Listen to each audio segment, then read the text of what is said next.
Bueno, iniciamos esta tercera clase, pues, dedicada al tema 6, con lo que es la regencia de Espartero. Situó el tema en el punto en que estábamos, la regencia María Cristina, con los diferentes gobiernos, Martínez de la Rosa, el Estatuto Real, teníamos a Mendizábal con sus propuestas desamortizadoras, y veíamos las alternancias entre moderados y progresistas, y cómo los hechos y acontecimientos obligaban pues a María Cristina a recurrir a los liberales progresistas un poco a regañadientes, un poco mucho, porque sabemos y dejamos claro que si había una tendencia al liberalismo que favorecía la monarquía era la de los moderados. Bueno, los hechos, en definitiva, de esta regencia pues promueven las diversas revueltas, motines, protestas por parte de los progresistas, que los llevan reiteradas veces al poder y a la vez lleva pues constantemente a que sean sustituidos por los moderados con un intento de atajar las diferentes reformas. Bueno, llegado a este punto, teníamos la finalización de la regencia de María Cristina, en la que se juntan pues todos los problemas que acuciaban tras la constante, bueno, la constante penuria social, la crisis que existía, se agrava también por determinadas circunstancias derivadas del resultado de la guerra carlista, evidentemente el conflicto, las demandas de los liberales progresistas para unas mayores libertades que instauren en definitiva un régimen puramente liberal, similar al de otros contextos europeos, etc.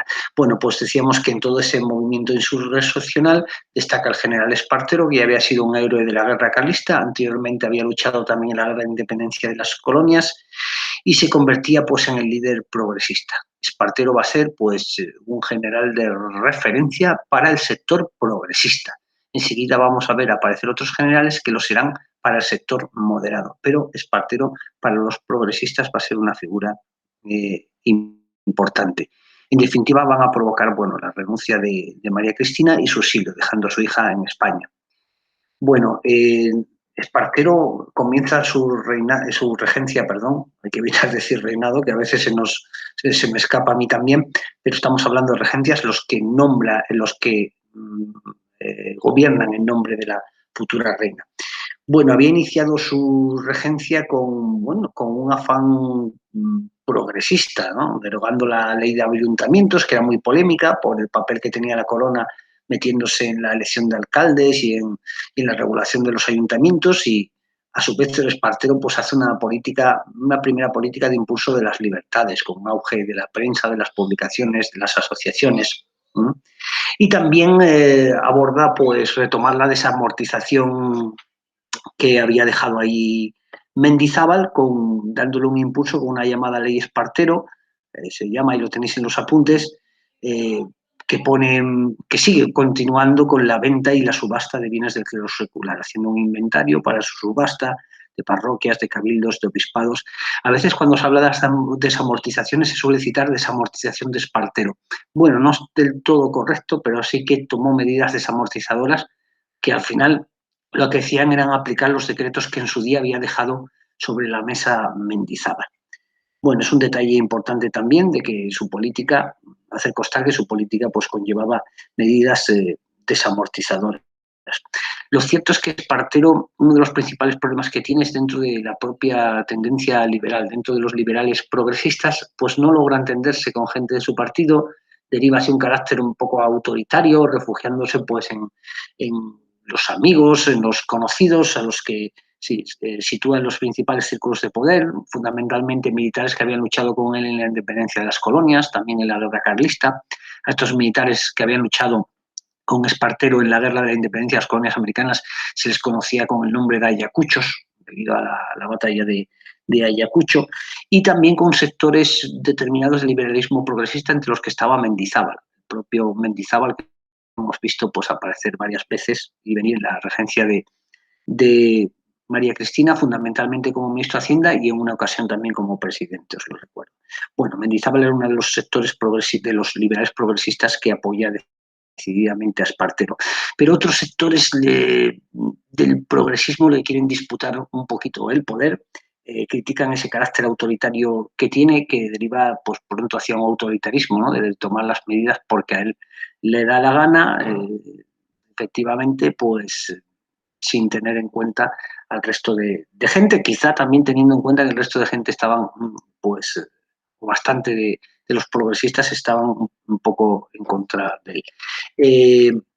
Una de las principales causas que aprovechan los sectores opositores a Esparteros es la práctica de una política librecambista, que esto es una ideal del liberalismo político, el libre cambio, es decir, que se pueda comerciar con los distintos países sin que las tasas aduaneras pues, sean excesivas o sin que haya trabas fiscales para que cuando tú quieras vender algo pues a Inglaterra o Inglaterra a nosotros pues tenga que pasar por la aduana. En la Unión Europea, por ejemplo, ahora, si lo aplicamos el caso ahora, nosotros podemos pues comprar productos de la Unión Europea y no tenemos ningún problema con las tasas. Antiguamente pues se aplicaban tasas a los productos que venían de extranjeros, de Alemania, fuesen discos, etcétera.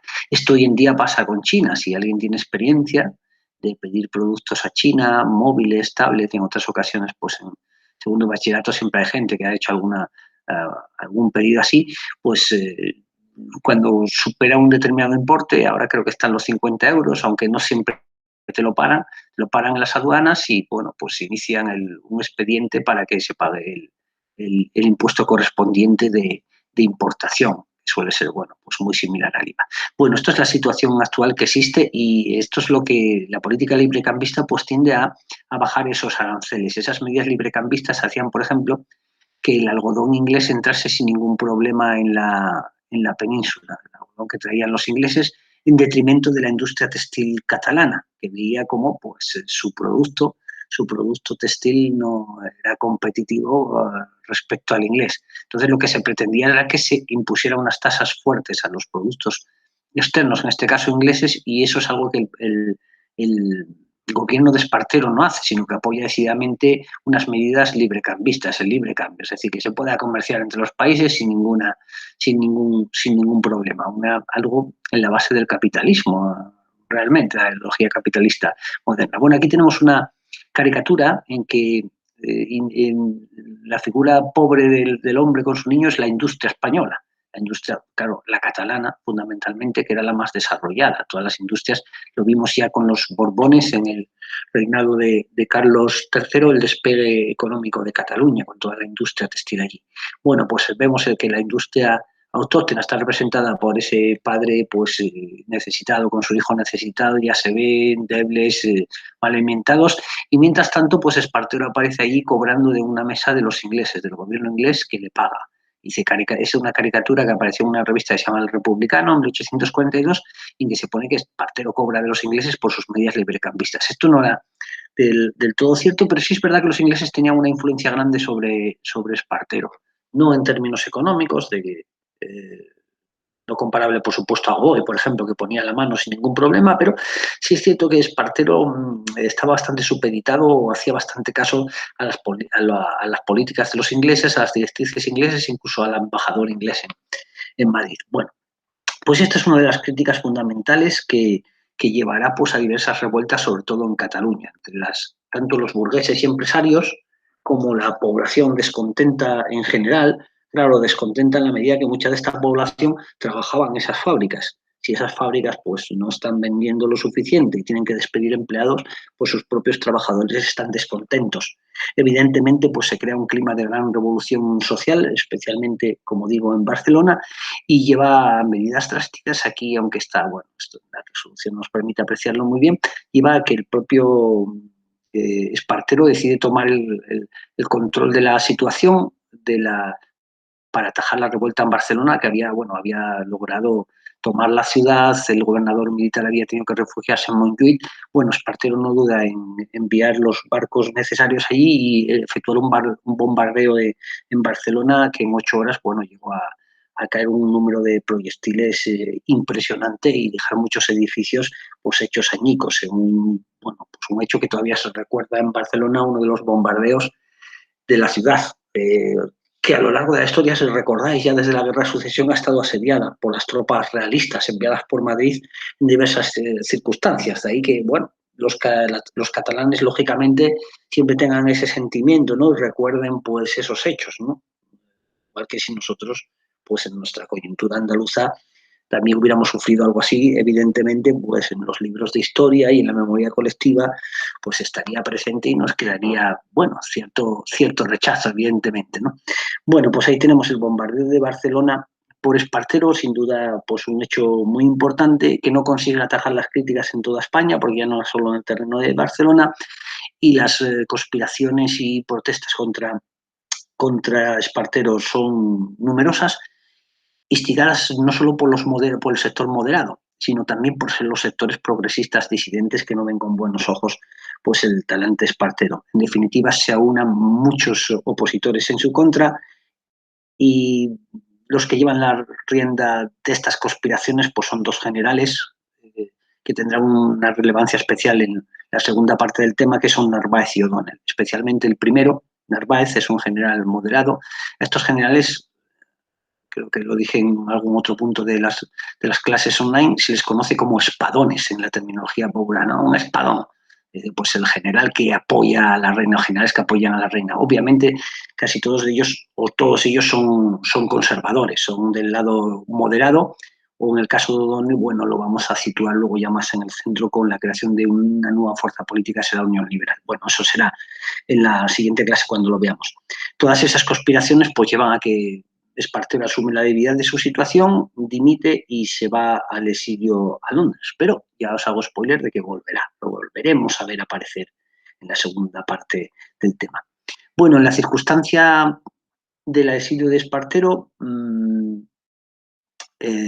que por cierto, bueno, una anécdota que tiene Espartero es regente, pero la Constitución de 1837, por ejemplo, este detalle quizá debía haberlo comentado, pero bueno, simplemente para saberlo, no para ponerlo en los exámenes, no es necesario. La Constitución de 1837 permitía que hubiese 3 regentes, o sea, que la regencia fuera una terna de 3 personas. Y bueno, Espartero llegó a presionar claramente en las Cortes en el principio de su mandato para que él fuera el único regente, es decir, que no compartir el poder con nadie, ¿no? Pues ahí vemos un claro ejemplo del autoritarismo. Bueno, ese era un detalle de la Constitución de 1837. ¿No? Creo que en los apuntes os lo he puesto, otros años no lo ponía, pero bueno, este año lo he puesto. Obviamente el que pueda quedarse con ese dato, excelente. Bueno, pues ahí tenemos el final de la regencia de Espartero, con esa conspiración entre moderados fundamentalmente y algunos progresistas que intentan formar un nuevo gobierno. Y determinados sectores progresistas que habían apoyado eso veían el inconveniente de nombrar una nueva regencia y sobre todo temían que volviese a ser la regente María Cristina. Entonces esos sectores progresistas vamos a ver que maniobran o no, más que maniobrar, proponen que se adelante la mayoría de edad de Isabel II, de tal forma que con 13 años que tenía se la proclama reina para que pueda reinar. Evidentemente será una reina muy estrechamente asesorada a la que se intente manipular, ¿no? Es una niña al fin y al cabo de 13 años, bueno, chica de 13 años en que evidentemente pues los políticos y los sectores que la rodean la van a intentar manipular en gran medida. Aunque bueno, eso quizá influyó luego en su carácter, que como bueno, tenía un carácter que veremos, o los historiadores suelen decir, de armas tomar, lo cual no es malo, en definitiva, aunque sí tenía otros aspectos bastante negativos, ¿no? Que exceden otros ámbitos o se sitúan en otros ámbitos de su vida personal y bueno, temas quizá más escabrosos de sus amoríos que no vamos a abordar, ¿no? Bueno, tenemos aquí a Narváez a la izquierda, general moderado, y a O'Donnell. Bueno, pues O'Donnell ya le vemos esa cara más dulcificada en este retrato, ya sé, como un hombre más centrista, ¿no? Estaba ahí en el espíritu moderada, pero luego se pasará un poquito más al centro, aunque será uno de los espadones de Isabel II. Estos dos son los fundamentales. Y ahí tenemos a Isabel, bueno, reina a los 13 años. Ahí la tenemos con 13 añitos, se la declara reina y se inicia el reinado de Isabel II. Aquí un ejemplo de un posible esquema, ¿no? De los que decimos estos que conviene hacer. tenemos ahí, bueno, el reinado de Isabel II, y es ya cuando Isabel II es mayor, bueno, reina porque se ha adelantado su mayoría de edad para que pueda reinar, y tenemos el inicio de la primera etapa, es la década moderada. Década moderada, 10 años, desde 1844 a 1854. Fuera Espartero, empieza la década moderada, en el que van a controlar el poder, obviamente, los moderados. Los moderados. Diferentes gobiernos moderados, algunos de ellos presididos por el propio general Narváez, que esté o no en el gobierno, pues digamos que es el que mueve los hilos y está ahí pendiente de toda la situación. Es un periodo bastante intenso porque nos vamos a encontrar que, bueno, lo que va a pretender en todo momento los moderados es establecer un Estado muy uniforme, muy centralizado, que esté todo muy controlado, ¿no? Nos recuerda un poquito al centralismo y uniformidad que reclamaba Olivares. Ahí tenéis, pues, los apuntes, algunos cuantos detalles sobre las políticas que se establecen en esa década moderada. Se hace mucha legislación con el fin de eso, de crear un Estado muy centralizado. No me voy a extender en repetir lo que hay los apuntes. Sobre todas las medidas que se hacen, las reformas en la administración, para controlar los ayuntamientos también, reformas en la instrucción pública, con un sistema educativo ya más moderno, las reformas fiscales, el Código Penal, y lo que nos interesa sobre todo es resaltar que aparece una nueva Constitución, y es la Constitución de 1845, cuyos detalles los tenéis claros en los apuntes y que no dejan dudas de que es una Constitución, pues, como vemos, una Constitución claramente inspirada en el liberalismo moderado. También se le llamaba liberalismo doctrinario porque era el liberalismo clásico conservador, ¿no? ¿En qué detalles lo tenemos? La confesionalidad. Esta Constitución sí dice claramente que España es católica. La de 1837 reconocía que la mayor parte de los españoles eran católicos. Y por eso decir que es confesional la Constitución de 1837, que alguna clase sí lo he recalcado, y yo no pondría así, bueno, creo que en la clase online lo dije claramente cuál era lo que yo pondría exactamente, aunque esos apuntes los escribí, pues, en algunos casos hace algunos años. Más estrictamente debía hacerse esa diferencia. La de 1867 reconoce que la mayor parte de los españoles son católicos y que va, por supuesto, que va a sostener al clero, es decir, que va a dar dinero para que se paguen los sueldos de los curas o para que los curas puedan vivir, ¿no? Le va a dar a la Iglesia para que la Iglesia le dé a sus curas. Pero la Constitución de 1845, como es más conservadora, deja claramente que la única religión posible en España es la católica y es la religión del Estado, ¿no? A partir de ahí vamos a ver que se va a firmar un concordato con la Santa Sede que le va a dar amplios poderes a la Iglesia en un paso posterior, el concordato de 1851, que permite, desde luego admite que la Iglesia tiene toda la legitimidad para adquirir y para poseer bienes, es decir, que ya el tema de la desamortización no tiene cabida. De alguna manera, la desamortización no era lo que criticaban, en el fondo era que la Iglesia, si predicaba a favor del reino de Dios, de ese Cristo que se desprendía de todo y iba con los más pobres, que qué hacía poseyendo riquezas, ¿no? Este debate todavía sigue, ¿no? Cuando se plantea por qué el Vaticano tiene tanto lujo, tanta ostentación, por qué los museos vaticanos, en fin, bueno, un debate que aún sigue. Pues ahí tenemos la confesionalidad y luego también, por supuesto, en esa Constitución de 1845, ¿cómo trata la corona? Los amplios poderes que da. Primero, que la soberanía es compartida. No reside en las cortes que son elegidas por la nación y son las que... No, ahora lo comparten, 50-50. El rey también tiene la soberanía de la nación. Que llegado el caso, pues la opinión del rey vale la misma que lo de las cortes. No acata lo que dicen solo las cortes. No.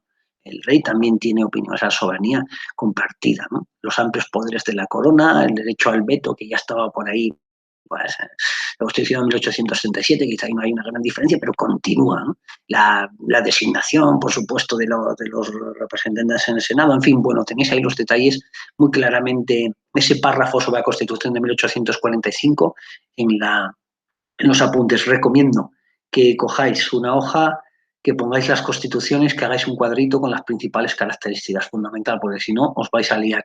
En preguntas cortas aparecen muchos estos detalles. Bueno, rasgos principales de la Constitución de 1845.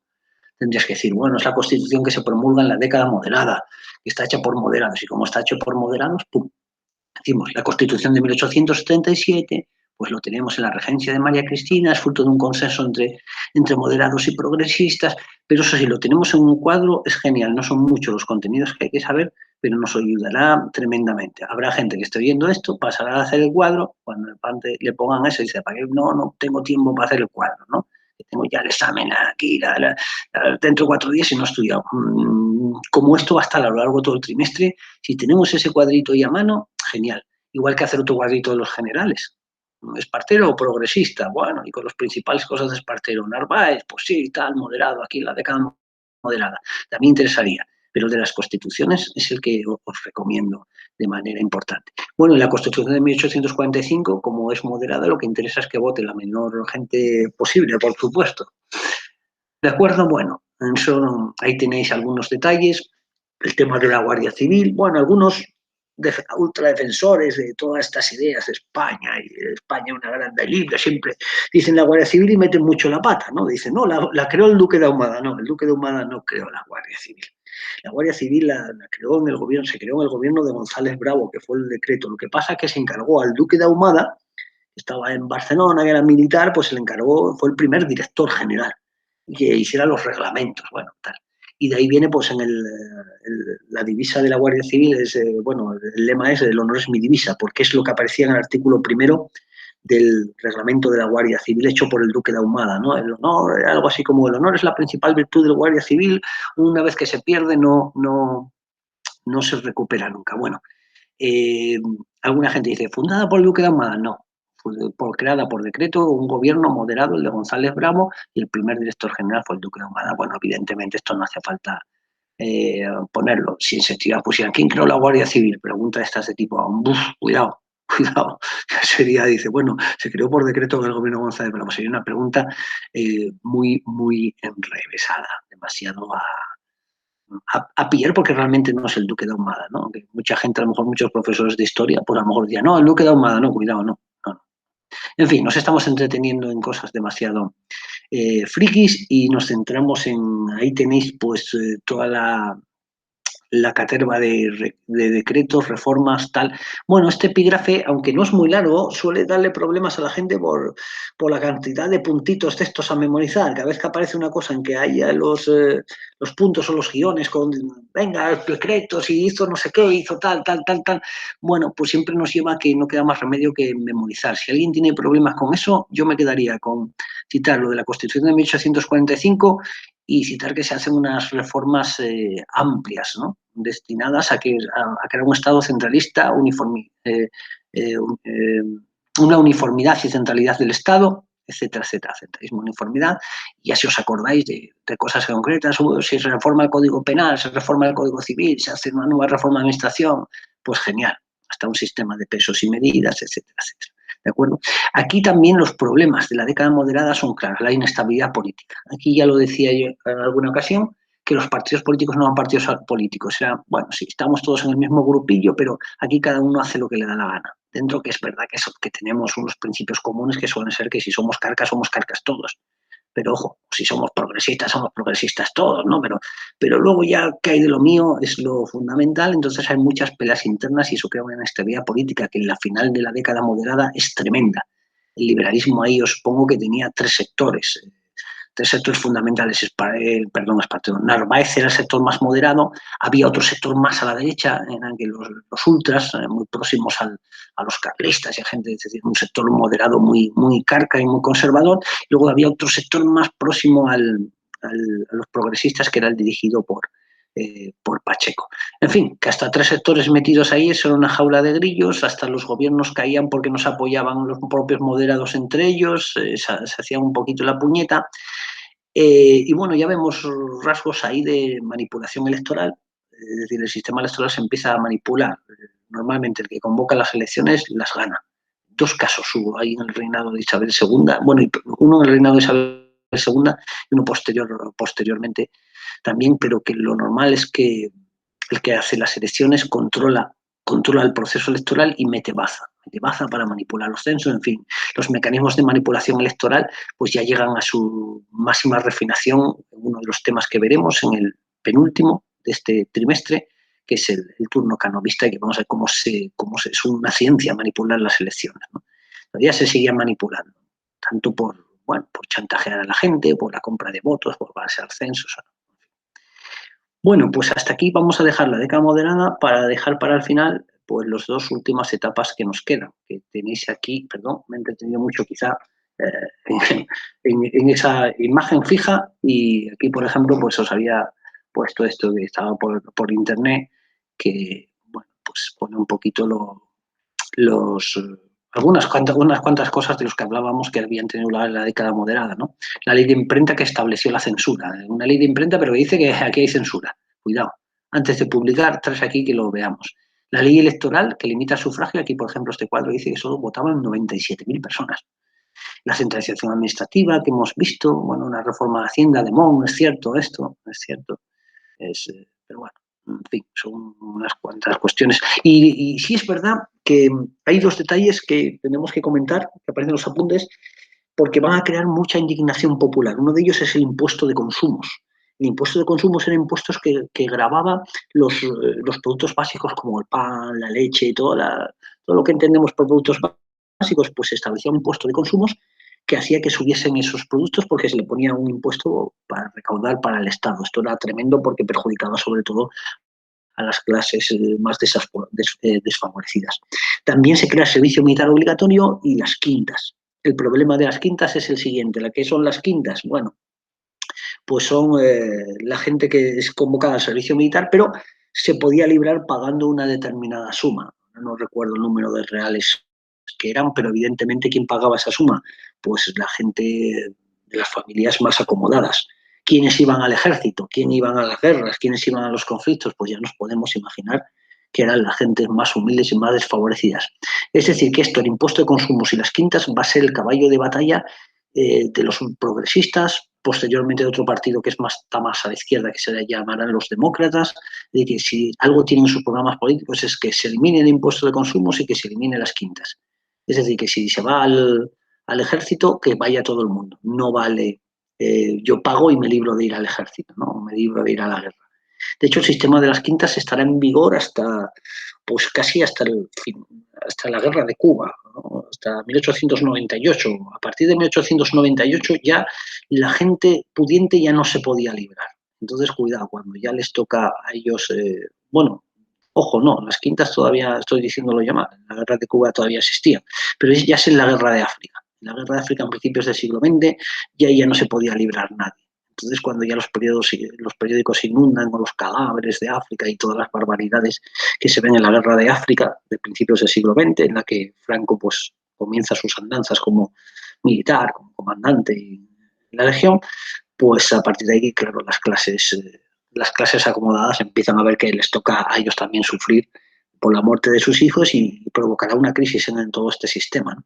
Provocar una crisis política sin precedentes. Bueno, volviendo al tema que nos ocupa, pues ahí tenemos nuevo Código Penal, el Concordato de la Santa Sede, que lo hemos explicado, etcétera, etcétera. ¿Qué pasaba en el ambiente de Isabel II? Bueno, aquí está un poco más mayorcita, que esto era la cohorte de gente que la rodeaba, ¿no? Vemos una monja al fondo, no sé si lo veis, ahí a la derecha, sin color, una monja, ese era el ambiente, cortesano, ¿no? Una especie aquí de Don Juan a los pies de ella.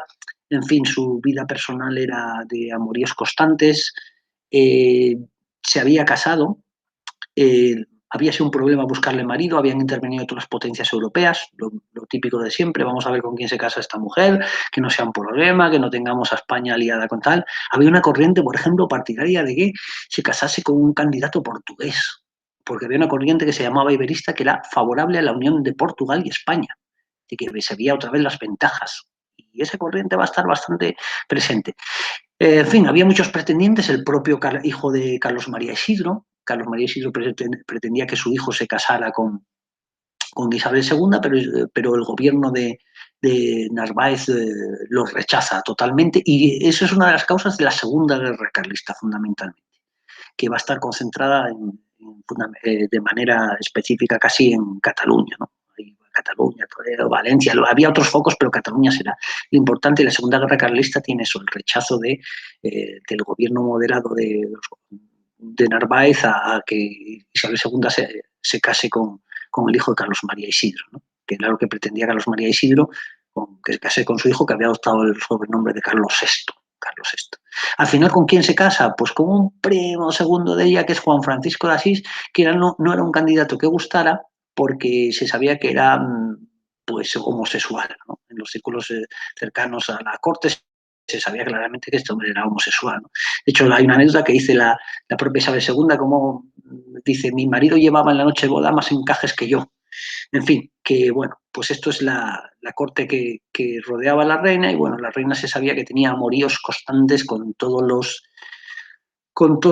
que la rodeaban en la corte. Bueno, esto ahí es muy escabroso, no voy a entrar en ello, pero bueno, ya se decía que si tenían problema, bueno, en fin, esto también hay una versión machista, ¿no? De que si era ninfómana, tal, bueno, no sé, si fuera un hombre, como fueron los reyes anteriores, batiríamos palmas, ¿no? Qué crack, ¿no? Qué grande, no sé, me parece una visión muy machista, pero bueno, sí es cierto que tenía amoríos constantes con muchísima gente de la corte, y escondiendo hasta amantes en el armario, que le provocó varios rifirrafes con el propio Narváez, que intentaba frenar los pies con estas cosas. Hay caricaturas muy fuertes en internet, ¿no? De estos temas, muy fuertes. Si buscáis Isabel II caricatura, y no voy a ponerlas aquí, obviamente, porque es un poquito de mal gusto, pero caricaturas que hacía pues la oposición a Isabel II, retratando en muchos casos bastante fieles a la realidad, desgraciadamente, ¿no?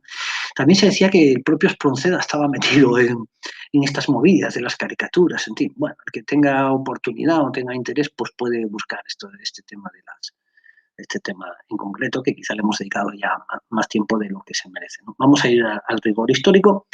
Creo que ha quedado un poquito claro la década moderada. Ya digo, en los apuntes está todo bien condensado, quizás demasiado condensado, no, todo pesa, todo cuenta, pero bueno, aún así, pues el que le cueste memorizar conceptos específicos, que haga una visión bastante general del tema, y bueno, también está bien para salir del paso, ¿no? Yo siempre digo, cada uno tiene que comer lo que, lo que buenamente pueda sin llegar al empacho. Algunos necesitan comer mucho, otros con un poquito se llenan, porque nuestra misión al final es quedarnos con cosas de peso que sean ciertas, que mostremos que tenemos rigor, que lo estamos explicando con unas palabras cultas, que estamos explicando hechos históricos.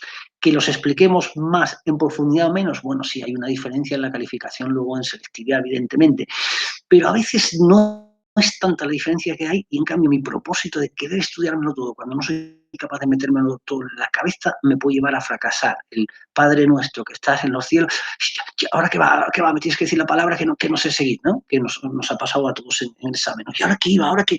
Y a veces es porque lo tengo excesivamente memorizado. Bueno, lo que se pide es un nivel al final en selectividad. Curiosamente, se ha arrojado tanto la toalla que bueno, y lo veo bien, la verdad, porque toda la historia de España en segundo bachillerato, un curso, esto es demasiado, que lo que se pide es un nivel casi de cultura general, que sepas 4 cosas de cultura general, y luego en el tema, sí, oye, que lo explicas estupendamente, pues venga, un 10, pero más o menos que todo el mundo sepa dónde va cada cosa en su periodo histórico, quién es lo importante, quién era un Narváez, quién era un Espartero, qué pasa en el reinado de Isabel II, los problemas que hay, ¿no?